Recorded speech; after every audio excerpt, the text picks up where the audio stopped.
Welcome to Spirits Podcast. I try to do a little different inflection every time, Julia, just really keep it fresh. I really appreciate it. A boozy dive into mythology, legends, and folklore. Every week we pour a drink and learn about a new story from around the world. I'm Amanda. And I'm Julia. See, I said it more declarative that time. And this is episode 209, Past Lives. A fun little roundup. See, when you're not here and I do it for you, I always try to mimic the inflection that I think you're going to do it in, which is very important to me. I was like, they need to know that usually this is Amanda, but they're still getting the same show. Yeah, I apologize for having an unexpected little element there. I know when that happens in podcasts, I listen to I'm just like, what's happening? It's okay. I'm sure our listeners forgive us for that. Particularly, I think, Julia, our newest patrons, Mads, Kristen, Sean, and Alex, welcome. We are so happy to have you with us. You join the ranks of such distinguished patrons as our supporting producer level patrons. Alicia, Allison, Deborah, Hannah, Jen, Jessica, Keegan, Nieselkins, Landon, Liz, Megan Linger, Megan Moon, Phil Fresh, Polly, Riley, Sarah, and Skyla. They are all wonderful, wonderful people in this life and the next. Absolutely. And how about, Julia, those real legends that like outlast our individual lives? 100% true of our legend level patrons. Audra, Drew, Francis, Jack Marie, Key, Lada, Mark, Morgan, Necrofancy, Renegade, and BM Me Up Scotty. What wonderful people. I feel like I knew you in a past life, and I appreciate that you're in my current life. I feel like you are that sort of extended relative that you only see kind of once a year, but somehow gets you the perfect present, and you're like, whoa, what? You're like, wow, so good. Thank you. Thank you for that. You know me better than I know myself. Speaking of which, that is how I feel about your book recommendations, Julia. So please tell me what you have been reading, watching, and listening to this week. All right, so my book recommendation for this week is probably one that I feel like a lot of our listeners have probably read already, but I'm finally reading it after the ongoing recommendation from a friend of mine, Josh Rubino. It is Gideon the Ninth by Tamsyn Muir, and whoo boy, if you like disaster lesbians. I do. If you like necromancers in space. Indeed. If you like a haunted mansion mystery. Hell yeah. This is the book for you. Just read it. I'm not going to spoil anything for you. Most of the characters are extremely unlikable, but in the best way possible, and I feel like you're going to like it. Incredible. I love that so much.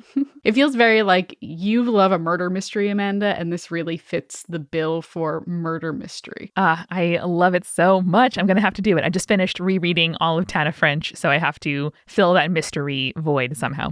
There you go. Perfect. Speaking of mysteries, we would like to remind you all that we are doing a special Urban Legends edition coming up where we follow up on ones that we have read in the past. So if you've had your letter read on the show, please let us know if anything has changed, any updates, how you feel, any more or, a lack of paranormal things that have happened to you. And if you've emailed us in the past and just want to send a follow-up, maybe we'll read both letters on the episode. So just make sure you include follow-up in your subject line. Either go to spiritspodcast.com/contact or email us directly, spiritspodcast@gmail.com. I really need to know if the ghosts in your life were happy or pissed about being on our show. This is very important information for me. It's very true. And I suppose if you have additional paranormal things that have occurred while listening to spirits, that would probably be in scope as well. That would be. Absolutely. It's a whole subgenre. There's a label for it in the inbox and everything. And by the way, if you need more multitude content to listen to walk around late at night in the woods with, you should join the Multi-Crew. For just $5 a month, you get access to our weekly friendly debate show, Head, Heart, Gut. What the Multi-Crew does for us is help us pay rent on our studio, help us take the time out of the jobs that make us money to try new weird stuff. The pilot for Meddling Adults, for example, was made as just like a new weird thing that we did on our spare time. And having spare time under capitalism is a real privilege, and you being able to show us your support to give us that little bit of padding and creativity hopefully will result in a ton of interesting new stuff for all of you. So we really appreciate it. You're going to love Head, Heart, Gut. It's incredibly high energy but low stakes, which is a great combo. And all of that info is at multicrew.club to join. And we know, since so many of you shared your Spotify Unwrapped with us, that you listen to many shows at Multitude. So we really appreciate that. And if you're looking for more Multitude content, like you have marathon through all of our backlogs, and we're very happy that you have, Head, Heart, Gut is a great backlog to get involved in as well. It's been going on for a year and a half. So you have like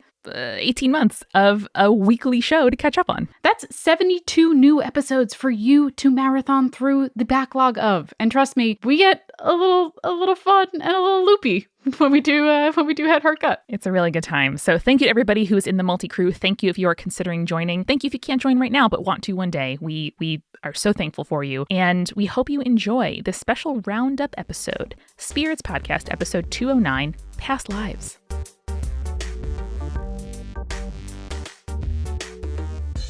Past lives, reincarnation, rebirth, transmigration. These beliefs are fairly common across the world in terms of philosophical and religious belief. It's the idea that when the body dies, the essence of the being, whether it is their soul or life essence or what have you, dies in their physical body and starts a new life in another body. Hey, it's Spirits Podcast. Let's get existential about death. Let's do it. These are some of my favorite tropes to read in mysteries set in the Victorian or Regency eras. Mm-hmm. And there's a lot of there's a murder at a seance and, maybe it's a cult, maybe it's not, maybe it's supernatural.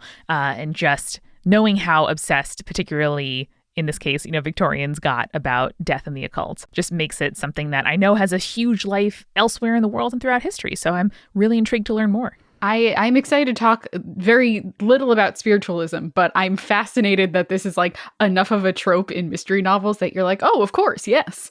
Oh, yeah. Fantastic. You're my favorite person. People like Socrates and Plato spoke about rebirth in their teachings. Reincarnation is one of the central tenets of Buddhism and some forms of Hinduism, as well as in modern pagan groups. So what I would love to tackle in this episode is sort of the differences between past lives and the cultures who talk about them, and then dig into the nitty-gritty of modern interest in the Western world with past lives, and how it gets a little bit into some slightly gray moral territory. But before we explore that, we need to talk about the origins, obviously. Let's do it. There's so much etymology in this one. You're going to love it. All right. Oh my God, my favorite. So in the West, we use the term reincarnation, which comes from the Latin word meaning entering the flesh again, which I absolutely love. It's a very succinct translation. Yeah. The Greeks use metempsychosis, which comes from the Greek word for change and the Greek word for to put a soul into, which again is very clear as to what Pythagoras was picturing when he came up with the word. Does that mean that the diagnosis of psychosis, the etymology derives from another soul or another person in a person? So it's interesting because it's not psychosis isn't the exact Greek word. It comes from a different word, which also it gets translated into psychosis. Yeah, so the word that this pulls from is empsychon, which means to put a soul into. I believe psychon means soul or spirit or essence. Oh, I'm Googling it now. Yes, it looks like it went from soul to put a soul into to animation into psychosis. So it's fascinating that there's that kind of being animated with something else or having some other person take over your body.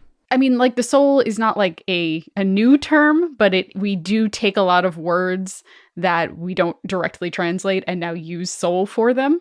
So that's True. More of a Western translation problem than anything. No, fair enough. As a side note, I do love the idea of Pythagoras, of the theorem. He was just when people come up with buzzwords like advertainment and shit like that, that's just Pythagoras, but thousands of years ahead of his time. I really appreciate people being people in the past is my absolute favorite part of studying history. Yes. The Greeks also used the phrase palingenesis, or to be born again. And that's just the Greeks. Lots of major Indian religions, but please note, not all Indian religions, talk about the cyclical nature of rebirth and reincarnation. For example, the word in Sanskrit, and I apologize if I mispronounce this, I could not find a pronunciation for it online, is the punarjanman, which means rebirth or transmigration, but there are various other words used depending on whether you're reading texts from Buddhism, Hinduism, or Jainism. I could do a really deep dive into these traditions and their beliefs, but one, I am not a scholar of any of these traditions, religions or a practitioner, and two people spend years, if not decades, learning about them and living and practicing them. So I am not the person to do that, and our slightly under an hour podcast is not the place to have nuanced discussions about those. As always, if you love someone's reading who has a first-person perspective on these traditions, recommend them. We would love to have them on the show. Absolutely, we would. But one of the most basic things that we need to understand is that the goal for many of these religions, again, not all of them, who believe in reincarnation as a cyclical thing and part of the samsara, which is a word for the cyclical nature of all existence, is to break out of that cycle. So how this is achieved differs depending on belief system to belief system, as is usually the case with religious beliefs, but that is the most basic general understanding of it. So the origins of reincarnation are fairly unknown. Most scholars believe that the theology did in fact come out of ancient India, but others argue that the Celtic Druids had traditions of reincarnation, as did the pre-Socratic Greeks. But I personally think that this just comes from the nature of human life. Like, we have spent so much of our lives as humans wondering what happens when we die and where life comes from. So I think that there is a certain level of comfort that comes from the idea of reincarnation and rebirth. So I can understand how different cultures that most likely did not interact came to similar conclusions. I think it also helps sort of give us a reason to be civil to each other. When, if you kind of view life from a very, self-centered point of view, it's like, why should I be nice? Why should I put other people first? Why shouldn't I just go after what I want and damn the consequences? But a idea that, that explicitly there is benefit to you yourself being kind to others and helping to, build your community and not to tear it down might be more persuasive to some people than, oh, you should do it for its own sake. You should do it to help those after you. You should do it even though you're not going to reap the benefits. Yes, the idea that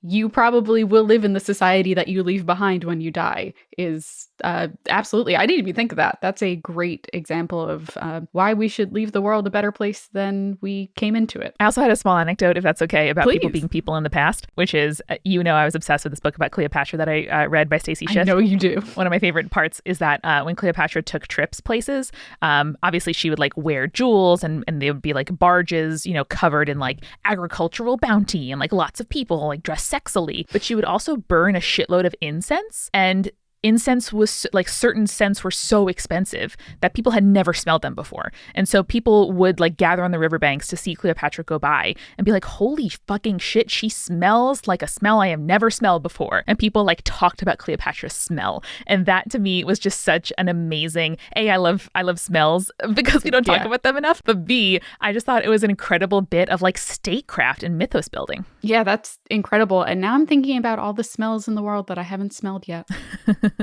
That's, man, someone teach me about smells and the receptors in our brains that understand smells, because that is fascinating to me. The first time I smelled a eucalyptus tree, I cried because I was like, holy shit, I haven't smelled this before.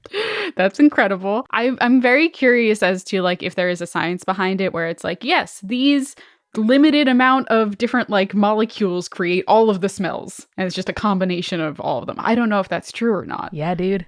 In my mind, I feel like science would be yes, it is, or no, it isn't. But I mean, in that all of the universe is built from a foundation of whatever it is now, 150 plus elements is incredible. That is true. That is true. Yeah, there probably is just a limited amount of smells, and it's just a combination of fascinating. Okay.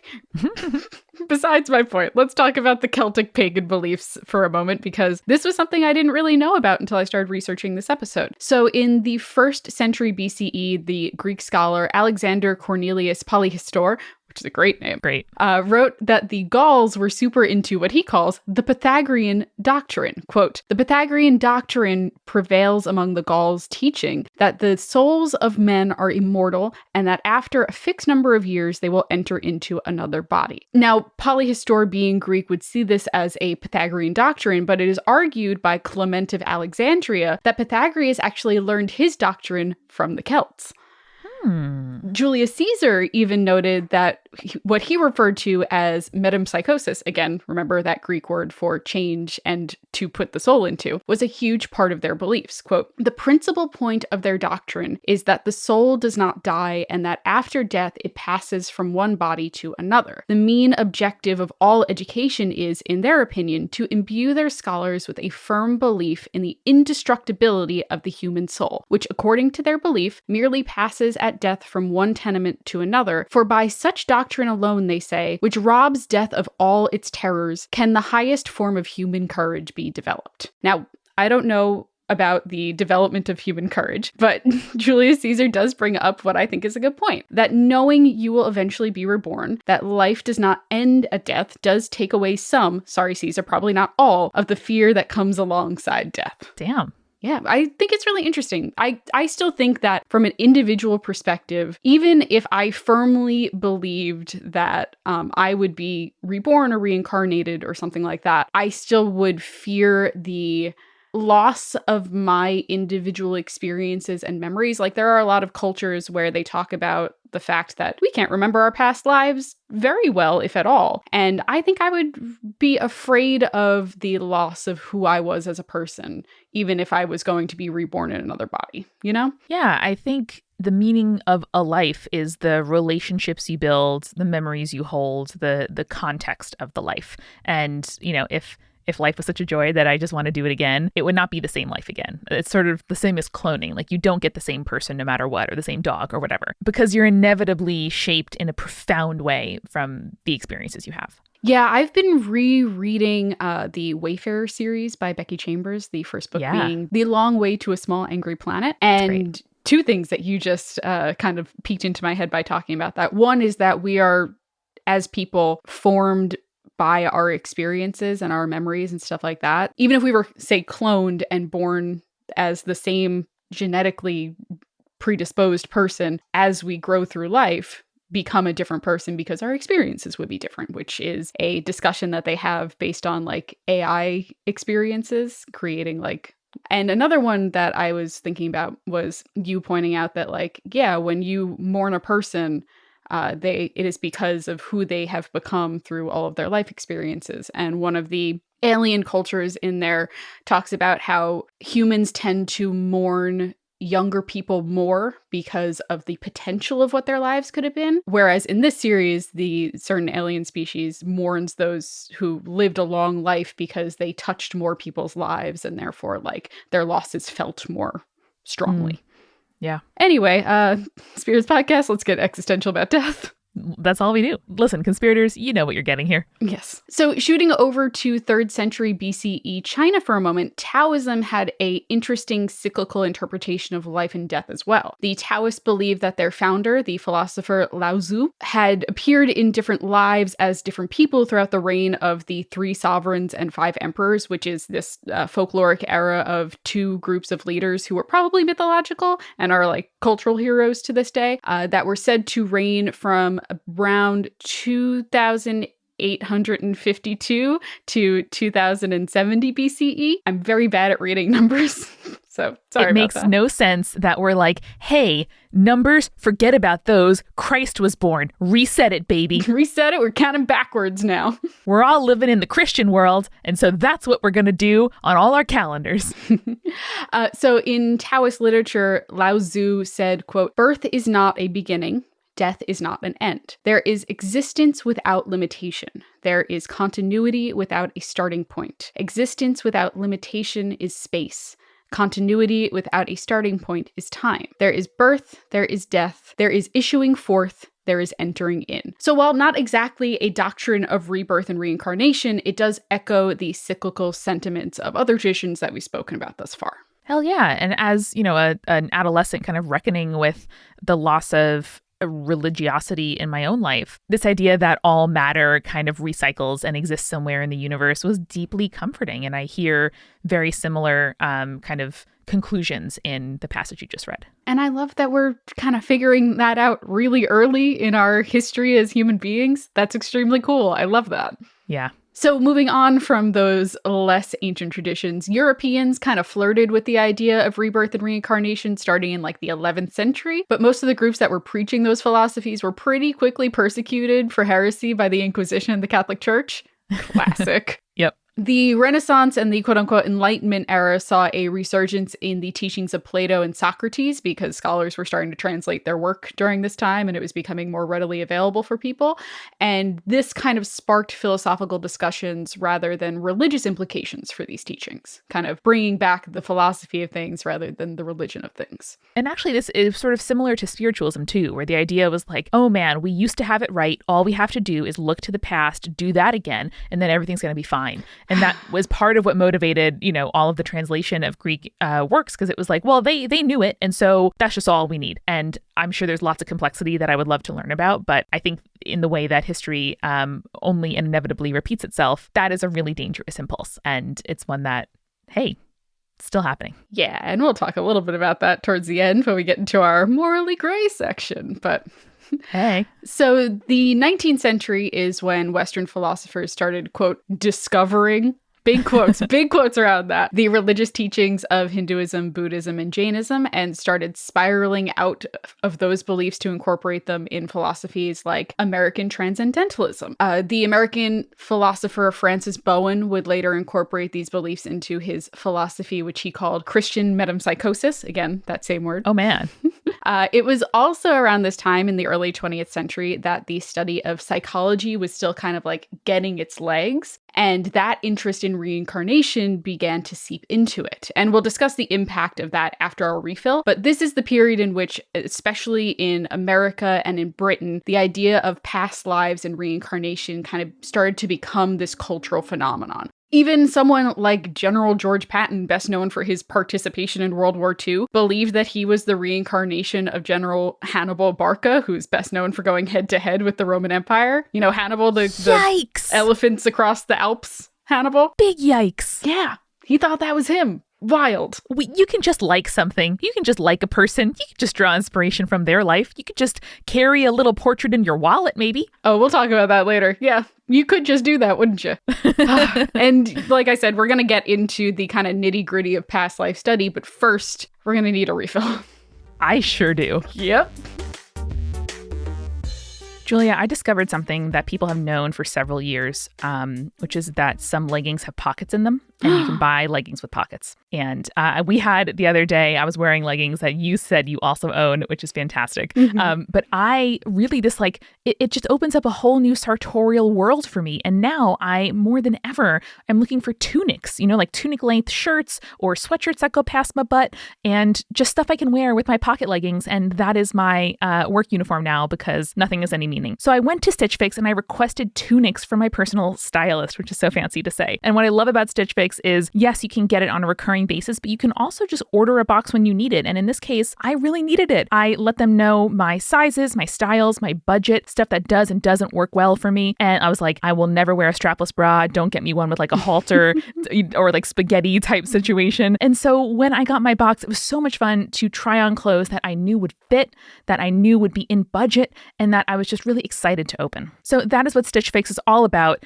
Every piece is chosen for you, and it's an easy solution to find what makes you look and feel your best. You also try those pieces on at home before you buy. You just keep what you love out of the box they send and return what you don't. The shipping is free, and returns and exchanges are really easy. A prepaid return envelope is even included with the order, so you don't have to worry about it at all. Also, no subscription, like I said, and you pay just a $20 styling fee for each box, which gets credited toward any piece you keep. There are no hidden fees ever. It's really easy to understand what you're going to pay. Not like your credit card gets charged the next month and you didn't realize it. It's really straightforward, and they've been a great sponsor to us over the years. So if you, like Amanda, have a new piece of fashion that you want to add to your wardrobe, you can get started today at stitchfix.com/spirits, and you'll get 25% off when you keep everything in your fix. That's stitchfix.com/spirits for 25% off when you keep everything in your fix. stitchfix.com/spirits. Fantastic, Julia. Your voice always really calms me down. It really makes me feel so tranquil and calm. That's a great transition into our next sponsor, which is Calm.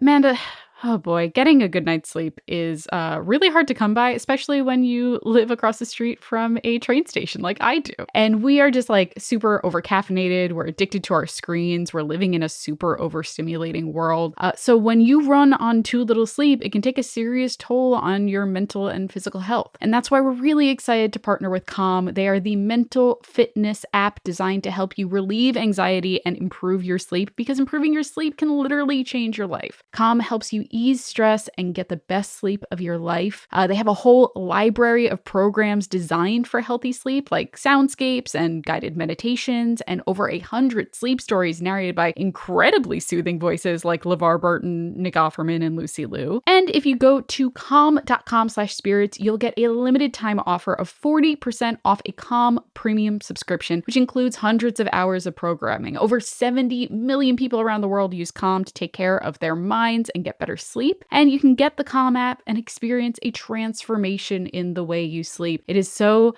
nice and soothing when I wake up at 2 a.m. because of the train noises, and I can just put on a really nice Lucy Liu sleep story and just fall right back to sleep. So for listeners of the show, Calm is offering a special limited time promotion of 40% off a Calm premium subscription at calm.com/spirits. That's 40% off unlimited access to Calm's entire library, and new content is added every week. Get started today at calm.com/spirits. That's calm.com/spirits. And finally, we are sponsored by BetterHelp, which is how I get therapy and how you should get therapy. If there is something interfering with your happiness or preventing you from achieving your goals, or like me, getting stressed out over small things during my day that I feel shouldn't derail me and, make me so upset, but they really do, therapy is a wonderful way to assess that and to try to get some help and some tools that you can bring with you, not just on that, half hour or hour long call with your therapist,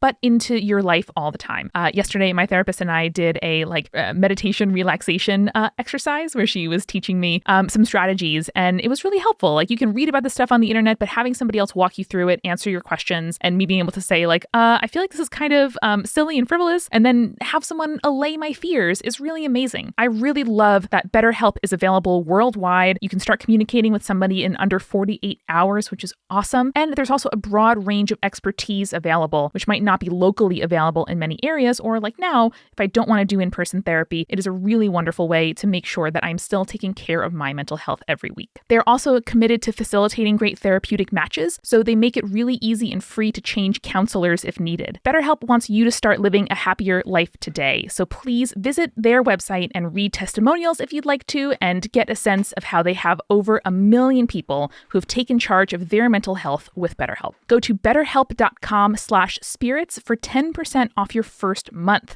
That's betterhelp.com/spirits for 10% off your first month of counseling. Trust me, guys, you deserve it. It's worth it. And now let's get back to the show.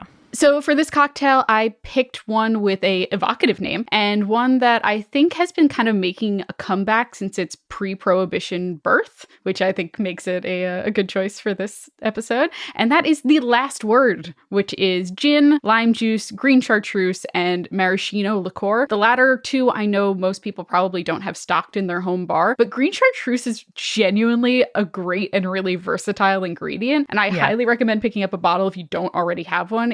A lot of pre-prohibition and prohibition cocktails have it as an ingredient, and it's nice and herbal and adds a lot of flavor to things, and it's naturally green, which is very cool. Also, did you know that grenadine is just pomegranate juice reduced? What? No. You can make grenadine. It's just like a thing you can make. That's wild.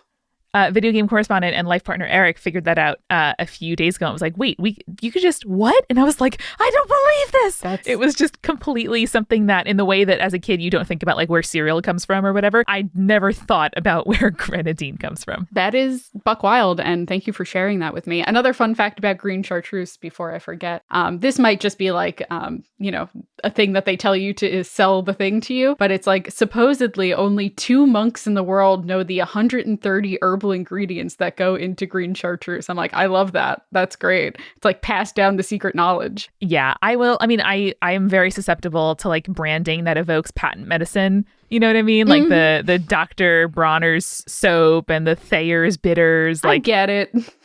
I am the core demographic. And in that way, when an Instagram ad like really sees you and you feel ashamed that you're so predictable, that's how I feel about that. Yeah, I get that. That's very good. So what I was going to start with for the back half of this episode is with a man named Theodor Flournoy, who was a Swiss psychologist whose area of study would now be referred to as parapsychology and spiritism. Okay. So we're discussing him because he was notably one of the first people to study what we now refer to as past life recall. This study would then kind of influence the work of Carl Jung, whose focus was on something called cryptomnesia, which is when a forgotten memory returns to a subject without being recognized by the subject, who sees it as a new and original thought rather than a memory. Or when you bought cryptocurrency 4 years ago and you forgot about it. And then realized that you had it and then figure out how to get into your Bitcoin wallet. Incredible. That's also a very good use for that. So Jung believed that cryptomnesia might be a symptom of past lives asserting themselves on the current. So here's a quote. This concept of rebirth necessarily implies the continuity of personality, that one is able, at least potentially, to remember that one has lived through previous existences and that these existences were one's own. And from this came the popular usage of hypnosis in psychology in order to retrieve forgotten memories. Fascinating. I just listened a few days ago to the episode of the podcast You're Wrong About, all about, as part of the like satanic panic, how there are often, or were often, examples where psychologists would be like assuming that you had repressed memories. And like that is definitely true in different extents for different people in different ways. But when you bring someone back with like a ton of therapy and ask them like day after day after day, like, okay, but like what else is there? Like there must be something worse. There must be something else there. And you kind of assume and lead a person to believe that, you know, there is yet worse things that are just buried in their mind if just they could get to them, then guess what? People are leadable, and you tend to say like, oh yeah, well maybe I do remember something. And without trying to, you know, the patient may fabricate something that has, you know, bad consequences for example, like legal suits. This is a great transition into my next paragraph. So this is where we begin to see the process of past life regression, which I will say outright that I find interesting, but do not personally condone as a way of treating trauma. But I do think that like how we got to this point is interesting, which is why we're discussing it in this episode. So past life regression uses hypnosis to recover what they believe to be memories of past lives or incarnations. I'll also state outright that most of the scientific community and medical practitioners have discredited this practice. In a 2006 survey, a majority of a sample of doctoral level mental health professionals rated past lives therapy as, quote, certainly discredited as a treatment for mental and behavioral disorders. However, many people see it as a spiritual experience rather than a medical one, which is where the line kind of gets a little hazy. Again, this is not encouraging anyone to seek out this practice for treatment one way or another. That's not what this podcast is about, but rather understanding how ancient philosophies and religions are influencing our culture to this day. Well said. So early study of past life regression in the 19th century ties itself like inextricably to the rise of spiritualism and seances. There was a clairvoyant in 1923 named Ender Casey who would enter a trance-like state and then answer questions about basically his clients' past lives while in this trance. So one example was some editor went to him and started asking questions about the lives that he experienced in the past. And Casey was like, yes, I got this. Here's who you were. And just kind of made his claim to fame by doing that. Sounds like a thing that people would certainly buy tickets to. Yep. One of the cases that brought past life regression into the American consciousness was that of the housewife Virginia Teague in 1952. So a hypnotist named Maury Bernstein claimed that he was able to put Virginia into a trance, and she was able to recall past memories of when she was a 19th century Irish woman named Bridie Murphy. That's an Irish name. That is a very Irish name. So his claim was that he was attempting hypnotic regression, taking Virginia back through her childhood memories, and then took it a step further before her birth, and Virginia was then able to remember the life before her birth. So that was his big claim. Interesting. The story was posted in the Denver Post and then in a book that came out in 1956, and this caused like a huge sensation here in the US. There were like several songs that came out about the story, including The Love of Bridie Murphy and Do You Believe, and then in parentheses, in Reincarnation, which is great. However, as one can imagine, people began to kind of look into these claims about Bridie Murphy's life outlined in the book, and it became pretty clear that most of these memories were not based off of like true dates that she provided, and there were inconsistencies in her story. A church that she referred to in her memories was not built until supposedly after she died. The university that she claimed her husband had worked at also did not exist at the time, etc. The likely conclusion that most researchers came to was that Virginia, who had lived with her parents in Ireland until the age of 3, was recalling childhood memories that she had otherwise suppressed. Fascinating. But like it was like a big boom at the time. Like there were a lot of like I looked this up. There were a lot of like newspaper comics about people like giving birth and then telling their babies, "Welcome back." Like stuff like that. It's very cute. People in the 50s had funny jokes. And I mean, as you know, as capitalism provides us with ever more time to consider things, and as gender norms forced women into lives of servitude, I don't wonder that there was a boom in therapy, in anxiety, in all of that stuff. I'm sure lots of people returning from war, no mental health treatment. So I think it was kind of in the air. Yes, during that period in particular, that was like people were starting to finally take psychology and psychiatry seriously, and we were starting to get at least a little bit better at treating those things. So absolutely. The pendulum, it swings, and sometimes it swings too far. It does.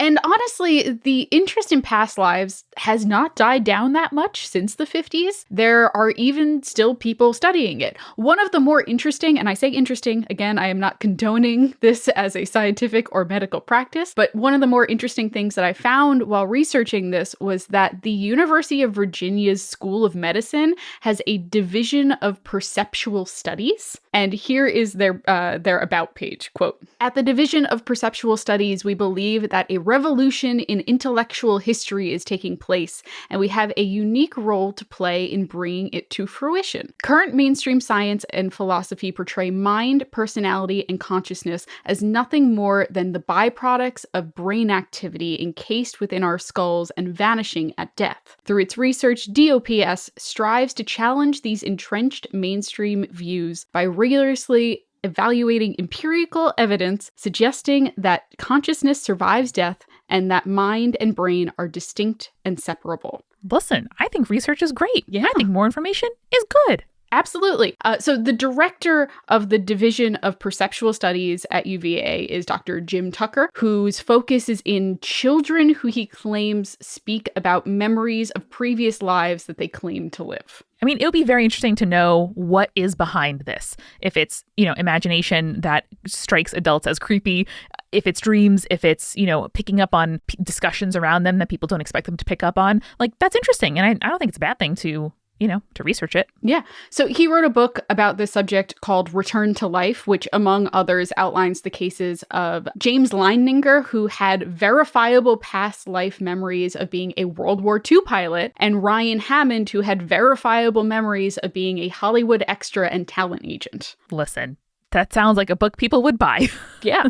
From his studies, Dr. Tucker believes that typically these children from ages 2 to 5 are best able to tap into these memories, but they also seem to fade around the age of 7. Now, again, this is not an area of academia that I am a part of, but I do know that UVA is a very reputable institution. So I do find it interesting that they have a division like this as part of their School of Medicine. And it does kind of, again, I don't want to make fun of the research that they're doing or anything like that. I think it is interesting research that they're doing, but it does feel like the beginning of Ghostbusters to me in a lot of ways, where they're studying parapsychology at a school like Columbia. Yeah, I mean, we see this all the time where science follows fiction, or where, similar ideas that fascinate people, some might take to research and some might take to artistic creation. And I think that's definitely a thing that happens in the world.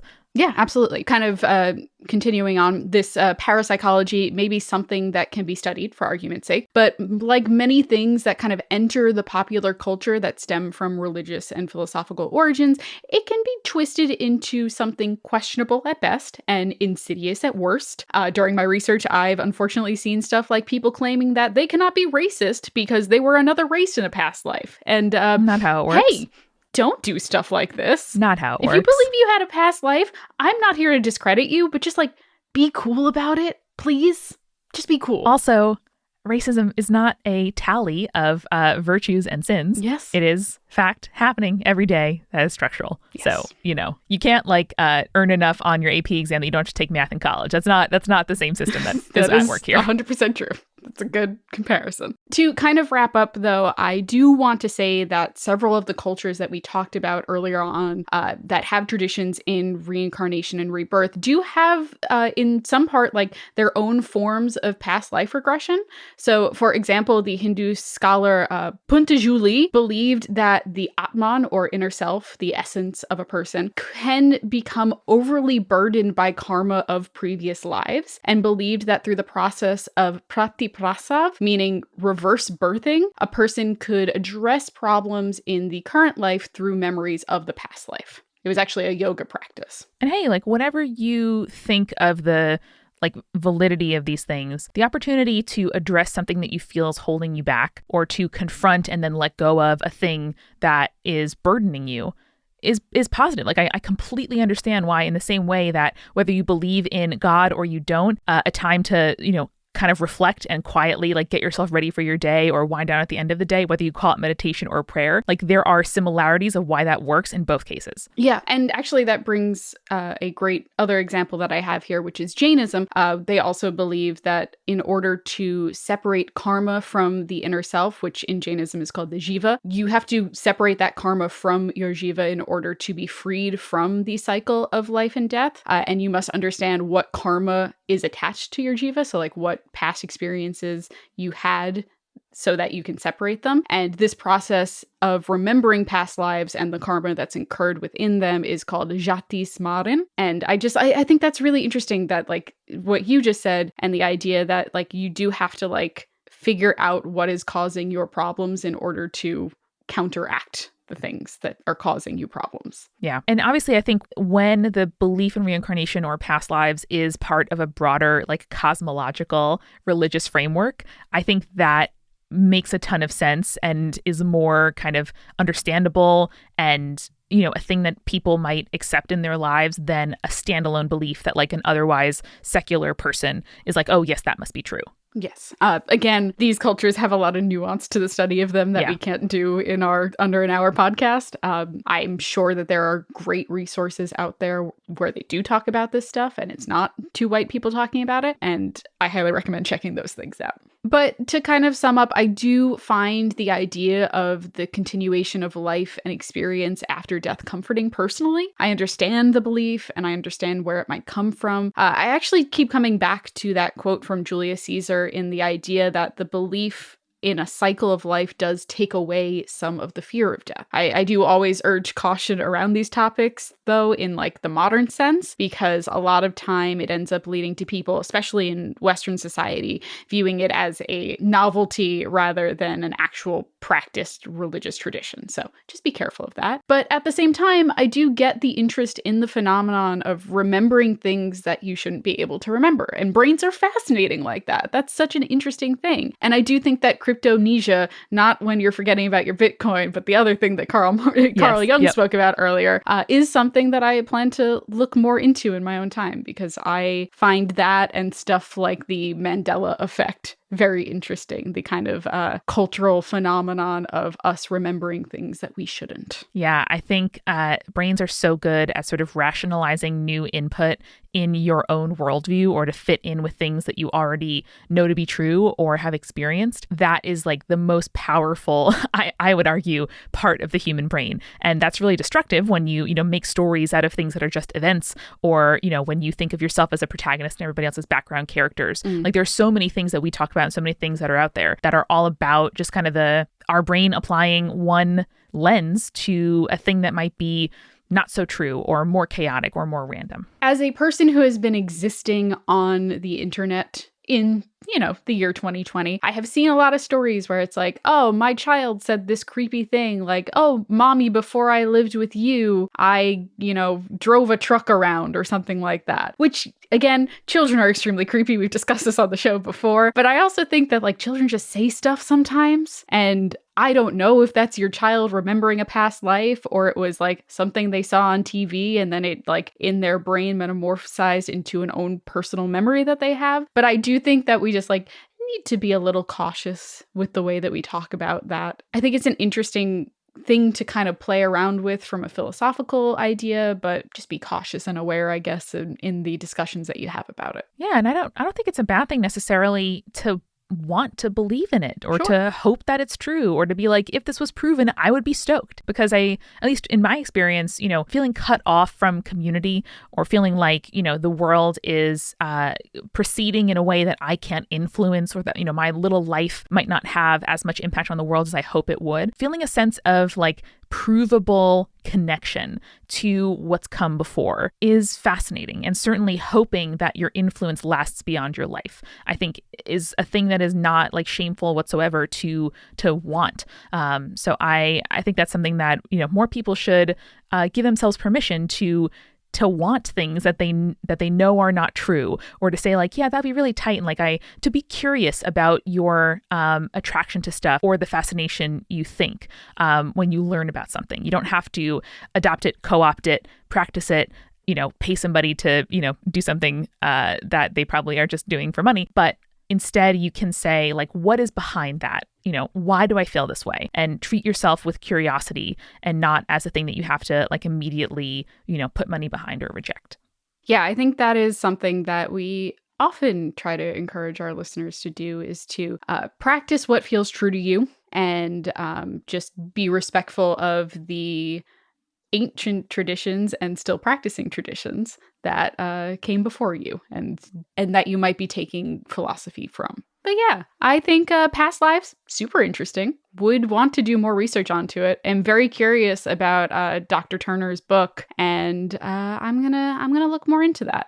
Right on. Well, thank you for this survey. I feel like there are a lot of subjects that I want to do more research into now. I love piquing people's interest in things. That's what I'm here for. That's what we're here to do. And talking about death and stuff. Talking about death and stuff, that version of like seeing a related page on Wikipedia where you're like, that's interesting. That's what we hope to do. But yeah, listeners, I guess maybe I'd want to hear if you think you personally have a past life story. I'd be interested in hearing that. That'd be fun. I don't mean to discredit you or your personal beliefs, but I would be very curious to hear about your past life stories. And with anybody who has, who grew up in a tradition that incorporates past lives or reincarnation in some way, I'd love to hear either recommended reading or your personal experience as to what that means to you in your practice. Heck yeah. And remember, listeners, stay creepy. Stay cool. Thanks again to our sponsors. At stitchfix.com/spirits, you will get 20% off when you keep everything in your fix. At calm.com/spirits, you will get 40% off a Calm Premium annual subscription. And at betterhelp.com/spirits, you'll get 10% off your first month of counseling.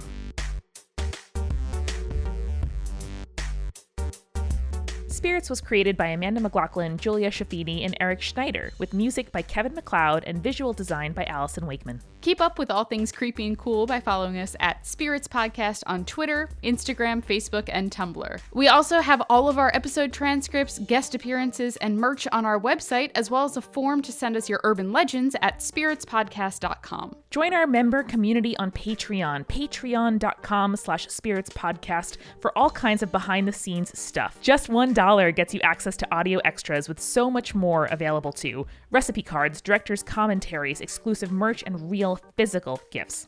We are a founding member of Multitude, a collective of independent audio professionals. If you like spirits, you will love the other shows that live on our website at multitude.productions. And above all else, if you liked what you heard today, please share us with your friends. That is the very best way to help us keep on growing. Thank you so much for listening. Till next time.